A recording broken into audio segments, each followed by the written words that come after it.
అందరికీ నమస్కారం. మట్టితో చేసి ఆకులతో అలంకరించి పూలతో పూజించి నీటిలో నిమజ్జనం చేసే గణపతి అంటే ఆకృతి కాదు, ఇదొక ప్రకృతి.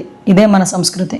ఈ వినాయక చవితి పర్వదినం శుభ సందర్భంగా రాష్ట్రంలో ఉన్న ప్రజలందరికీ, అదేవిధంగా పాయకరావుపేట నియోజకవర్గ ప్రజలకి, ముఖ్యంగా పోలీస్ కుటుంబ సభ్యులందరికీ కూడా వినాయక చవితి శుభాకాంక్షలు తెలియజేసుకుంటూ మీ అందరికీ కూడా ఆయురారోగ్యాలు ఇవ్వాలని, అదేవిధంగా మనం అనుకున్న మంచి పనులన్నీ కూడా ఎటువంటి ఆటంకం లేకుండా ముందుకు కొనసాగాలని, మనందరికీ మంచే జరగాలని ఆ మనస్ఫూర్తిగా దేవదేవుని కోరుకుంటూ, ముఖ్యంగా ఈ వినాయక చవితి సంబరాలు ఎన్డీఏ కూటమి ఆధ్వర్యంలో ఆంధ్రప్రదేశ్ రాష్ట్రంలో సంబరాలు అంబరాన్ని తాకనున్నాయి.